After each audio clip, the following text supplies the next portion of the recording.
తెలంగాణ రాష్ట్రం తెలంగాణ తెచ్చుకున్నటువంటి రాష్ట్ర పౌరులను కానీ ప్రజలను అవమానపరిచినట్టుగా మేము భావిస్తున్నాం. అలాగే ఈరోజు ఖమ్మం జిల్లాలో సీతారామ ప్రాజెక్టు ఎత్తిపోతల పథకం కింద మోటార్లు స్విచ్ ఆన్ చేశారు. ఖచ్చితంగా మేము స్వాగతిస్తున్నాం, మేము అభినందిస్తాం. ఖమ్మం జిల్లా ప్రజలుగా పౌరులుగా రైతులకు కూడా న్యాయం జరగాలనేదే మా ఆకాంక్ష. బీఆర్ఎస్ పార్టీది. గౌరవనీయులు కేసీఆర్ గారు అంటేనే నీళ్లు గుర్తొస్తాయి. నీళ్ల మనిషి కేసీఆర్ గారు. ఈ రాష్ట్రం చుట్టూ తెలంగాణలో ఉమ్మడి 10 జిల్లాలని 33 జిల్లాలు చేసి 33 జిల్లాలు సస్యశ్యామలం కావడానికి తెలంగాణ రాష్ట్రం చుట్టూ ఒక పిల్లలు విద్యార్థులు చదువుకోవడానికి తల్లిదండ్రులు ఎట్లయితే కష్టపడి చదివిస్తారో వాళ్ళకి ఎక్కడ కూడా ఇబ్బంది రాకుండా ఉండడం కోసం వాళ్ళకి కావాల్సిన నిధులో డబ్బులో ఏదో ఒకటి డిపాజిట్ చేసి వాళ్ళని ఎట్లయితే కంటికి రెప్పలా కాపాడుకుంటారో కేసీఆర్ గారు కూడా రైతులను కాపాడు కోసం తెలంగాణ రాష్ట్రం చుట్టూ అనేక నీటి వనరులను డిపాజిట్గా చేసి పెట్టారు. ఈ రాష్ట్రాన్ని ఎప్పుడు కూడా కరువు కాటక రాకుండా చూడడం కోసం. అందులో భాగమే ఈ సీతారామ కేసీఆర్ గారి మానస పుత్రిక.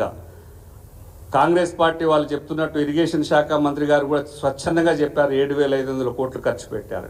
అవును, నిజం, 100కి 100 బాలు నిజం. 7,500 కోట్లు ఖర్చు పెట్టి ఖమ్మం జిల్లాను సస్యశ్యామలం చేయడం, ప్రతి ఎకరాకు నీళ్లు ఇవ్వడం కేసీఆర్ గారి ఆలోచన. కాబట్టి ఖచ్చితంగా ఆ దిశగానే ముందుకెళ్లడం జరిగింది.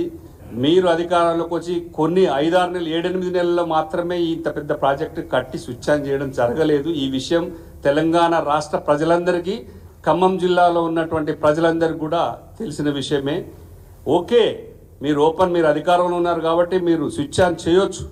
కానీ గతంలో కష్టపడిన ప్రభుత్వాలను కానీ నాయకులను కానీ కూడా ఎక్కడ కించపరచకూడదనేది మా ఉద్దేశం అని చెప్పి మనస్ఫూర్తిగా కోరుకుంటూ చేయండి. ఇవాళ స్విచ్ ఆన్ చేసింది. నెక్స్ట్ ఇయర్ ఇంకా ఆగస్టు 2026 దాకా ఇంకా పనులు అయ్యేటే ఉన్నాయి. కేసీఆర్ గారు కాళేశ్వరం కానీ, ప్రాణహిత చేవల్ల కానీ, మల్లన్న సాగర్ కానీ, కొండపోచమ్మ కానీ ప్రతి దిక్కున ప్రతి జిల్లాలో నీళ్లు ఇవ్వడమే లక్ష్యంగా పెట్టుకొని కేసీఆర్ గారు అంటేనే నీళ్లు కేసీఆర్ గారు అంటే రైతుల సంక్షేమం, వాళ్లకు పంటలు.